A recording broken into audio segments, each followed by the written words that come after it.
Good morning, students. Class 12th, Political Science.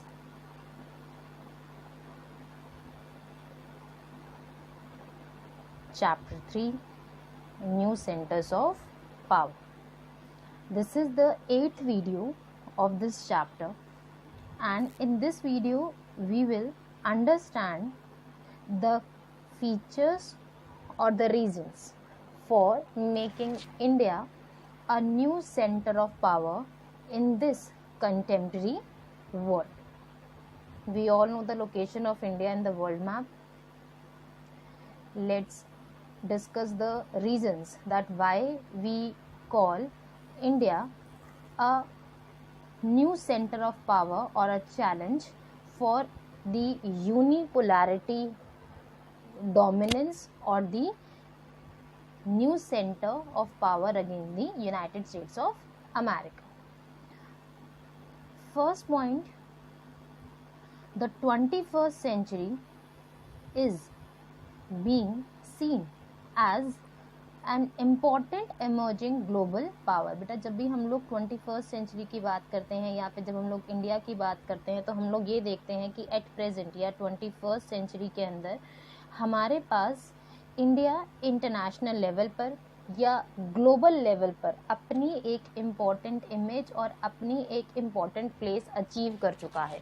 जब भी हम लोग इंटरनेशनल मीटिंग्स की बात करते हैं तो नेशंस चाहते हैं कि इंडिया का भी रिप्रेजेंटेशन वहाँ पर हो या फिर इंडिया के जो मेंबर्स हैं, मिनिस्टर्स हैं, वो उस मीटिंग को अटेंड करें और अपने सजेशंस प्रोवाइड करें ताकि हम कहीं ना कहीं किसी पर्टिकुलर प्रॉब्लम से बाहर निकलने की कोशिश कर सके. तो एक ग्लोबल लेवल पर, इंटरनेशनल स्टेज पर इंडिया अपनी एक इम्पॉर्टेंट पोजीशन रखता है. ये पोजीशन ऐसा नहीं है कि मतलब बहुत पहले से स्टार्ट हो गया था, पर हम ये कहते हैं कि येस, कंटेम्प्रेरी वर्ल्ड के अंदर जैसे जैसे उसका जो पॉलिटिकल डेवलपमेंट हुआ है या फिर हम ये कहते हैं कि जैसे स्ट्रॉन्गेस्ट इकोनॉमी या जो मिलिट्रिकल एडवांसमेंट आया है, इकोनॉमिकल एडवांसमेंट आया है, कल्चरल जो एक इमेज सामने आई है नेशन के कि yes we are very rich in culture, तो ये सब चीज़ें इंडिया को एक ग्लोबल लेवल पर या एक ग्लोबल पावर की तरह एमर्ज होता हुआ मानती हैं.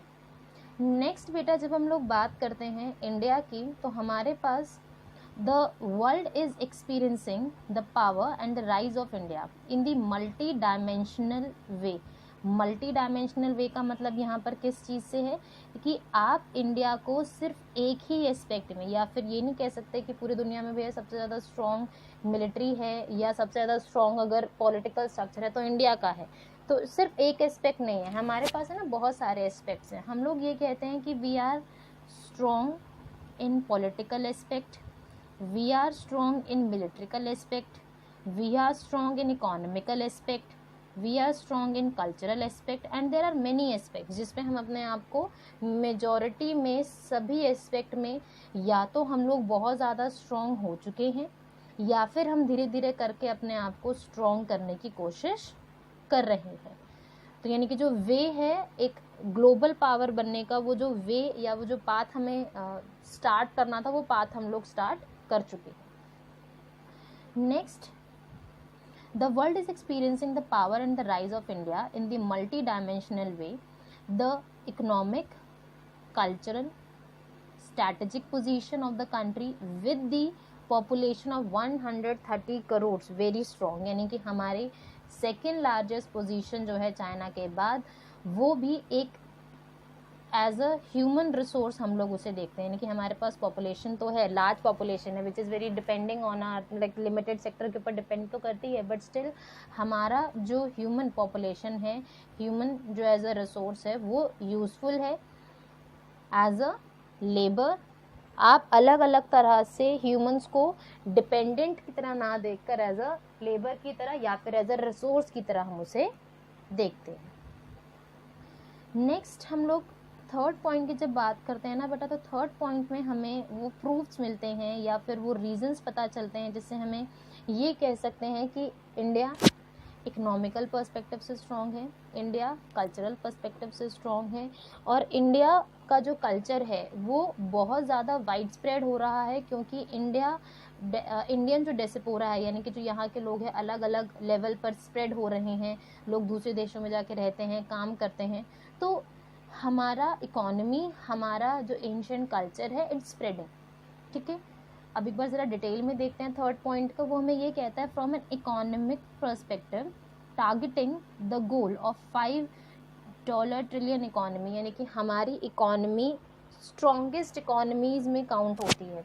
हम लोगों ने जब रशिया वाला टॉपिक पढ़ा तो हमने देखा कि हम लोग 4th पोजीशन पर है लार्जेस्ट जीडीपी में 2020 के डेटा के हिसाब से। इसके साथ साथ कॉम्पिटिटिव ह्यूज मार्केट है एक्सपोर्ट और इम्पोर्ट करने के लिए हमारे पास।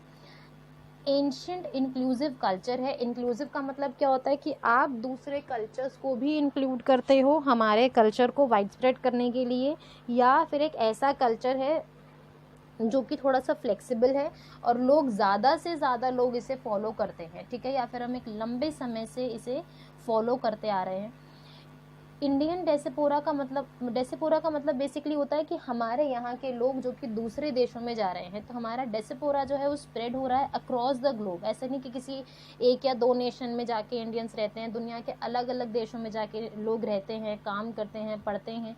ठीक है, जो कि कहीं ना कहीं हमारा जो एक सेलियंस है, या फिर आप ये कह सकते हो कि हमारा कल्चर नोटिस में आया है। क्यों और कैसे नोटिस में आया है? क्योंकि हमारे यहाँ के लोग दूसरी जगहों पर रहना शुरू कर रहे हैं, इसलिए वो सेलेंस है या फिर वो नोटिसेबल है। कब? इसी वजह से 21st सेंचुरी में आते आते हम इंडिया को एक न्यू सेंटर ऑफ पावर की तरह देख रहे हैं। क्यों? क्योंकि हम लोग मल्टी डायमेंशनल डेवलपमेंट कर रहे हैं, इकोनॉमिकल डेवलपमेंट, कल्चरल डेवलपमेंट, एक स्ट्रैटेजिक पोजीशन हम लोगों ने रखी है, एक स्ट्रॉन्ग पॉपुलेशन की तरह हम अपने आप को देखते हैं। We are having a large amount of human resources, including this हमारा इकोनॉमी स्ट्रॉन्ग है, हमारा कल्चरल एस्पेक्ट बहुत ज़्यादा स्ट्रॉन्ग है, तो आप उसे एक न्यू सेंटर ऑफ पावर की तरह देखते हैं। तो दीज आर द रीजंस, और हम आगे भी रीजंस पढ़ेंगे। अगर आपसे कोई क्वेश्चन आता है दैट कि how can you say that India is a new centre of power, या फिर मान लेते हैं कि आपके पास यही एक स्टेटमेंट इन्वर्टेड कॉमास में आ जाता है और कहा जाता है एक्सप्लेन, तो आप ये सारे के सारे पॉइंट्स जस्टिफाई करते हैं आपको कि yes India is emerging as a new centre of power. Fourth point हमें ये कहता है कि बेटा जब हम लोग स्ट्रेटेजिकल पर्सपेक्टिव की जब हम लोग बात करते हैं तो हम स्पेसिफिकली बात करते हैं मिलिट्रिकल एडवांसमेंट की। तो मिलिट्रिकल लेवल पर इंडिया एक सेल्फ सफिशिएंट नेशन है। सेल्फ सफिशिएंट नेशन का मतलब होता है जब आपका नेशन अपने मिलिट्री को एडवांस करने के लिए या चीज़ों को बनाने के लिए, टेक्नोलॉजी देने के लिए खुद काम करता है। सेल्फ सफिशिएंट की जब हम लोग बात करते हैं तो हमारे पास सबसे बड़ा एग्जाम्पल है न्यूक्लियर टेक्नोलॉजी। हमने कहीं से ली नहीं है, हमने खुद बनाई है, which makes India a nuclear power.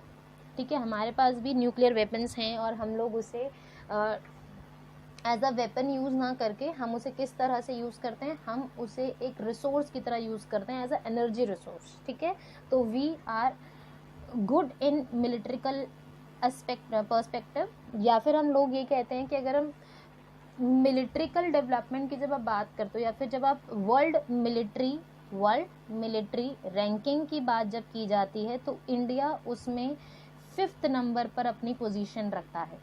India world मिलिट्रिकल ranking में 5th पोजीशन पर अपना टारगेट रखता है, जहां पर हमारे पास फर्स्ट में ऑब्वियसली यूएसए है, सेकंड में हमारे पास चाइना है, सेकंड में ना रशिया है बच्चे, एक सेकंड, सेकंड में हमारे पास रशिया है, थर्ड हमारे पास चाइना है, फोर्थ में जापान है, और 5th पोजीशन पर इंडिया आता है। और लास्ट टॉपिक बेटा जो हमने इजराइल का पढ़ा था, तो इजराइल 14th पोजीशन पर अपना मिलिट्रिकल एडवांसमेंट रखता है। इसके अलावा बेटा जब हम लोग इस पॉइंट से हमें क्या पता चल रहा है कि इंडिया मिलिट्रिकली स्ट्रॉन्ग है, सेल्फ सफिशिएंट है। इंडिजीनियस का मतलब होता है यहाँ का लोकल नॉलेज, या फिर लोकल, इंडिजीनियस का बेसिकली मतलब होता है लोकल। तो हमारा यहाँ का लोकल टेक्नोलॉजी है न्यूक्लियर पावर के रेफरेंस में, और हमने उसे खुद बनाया है, किसी दूसरे नेशन से हमने वो टेक्नोलॉजी बोरो नहीं की है। एंड लास्ट पॉइंट न्यू है सिलेबस के अंदर भी और वैसे भी 2014 में प्रधानमंत्री जो नरेंद्र मोदी हैं उनके थ्रू एक अनाउंसमेंट किया गया मेक इन इंडिया के रिगार्डिंग। तो मेक इन इंडिया का जो इस्टेब्लिशमेंट है वो 25 सितंबर 2014 में किया गया। लेटेस्ट मतलब हाल ही में जो अनाउंसमेंट्स में से आएगा तब से है। मेक इन इंडिया है क्या बेटा? मेक इन इंडिया एक ऐसा पॉलिसी है इंडियन गवर्नमेंट का जो कि ये कहता है कि we should encourage the companies to manufacture their products in India, यानी कि हम इंडिया को अलग अलग लेवल पर सेल्फ सफिशिएंट बनाएंगे, स्पेसिफिकली मैन्युफैक्चरिंग एस्पेक्ट में, ताकि हमें किसी भी चीज़ को बोरो करने के लिए दूसरे नेशन के पास ना जाना पड़े इंडस्ट्रियल लेवल पर। तो हम वो नेशंस के अंदर अलग अलग इंडस्ट्रीज़ को, अलग अलग कंपनीज़ को मोटिवेट कर रहे हैं with the help of make in India policy. तो जो मेक इन इंडिया का स्कीम है in technology, science and another milestones of India and economy, यानी कि अलग अलग लेवल पर इंडिया की मेक इन इंडिया की पॉलिसी से, जो कि 2014 में स्टार्ट की गई थी, उसकी हेल्प से इंडिया में नेशंस या इंडिया के जो कंपनीज़ हैं, इंडस्ट्रीज़ हैं, वो उनको टेक्नोलॉजिकल और साइंस के पर्सपेक्टिव में, इकोनॉमी के पर्सपेक्टिव में अपने आप को डेवलप कर रही हैं और सेल्फ सफिशिएंट बना रहे हैं। And all these changes are making India an important centre of power in the present world. और इन सब पोजीशन से हमें क्या पता चलता है कि इंडिया एक न्यू सेंटर ऑफ पावर है, इंडिया एक इम्पॉर्टेंट रोल प्ले कर रहा है, और ये सारे के सारे हमारे पास वो रीज़न है और हमें वो जस्टिफाई करते हैं। इंडिया के सेंस से बेटा हमें इतना ही पढ़ना है। नेक्स्ट हम लोग जो टॉपिक करेंगे, लास्ट टॉपिक जो है हमारा, वो है चाइना। तो we will see the China किस तरह से एक न्यू सेंटर ऑफ पावर है, किसके अगेंस्ट? अमेरिका के अगेंस्ट, यूनिपोलैरिटी के अंडर।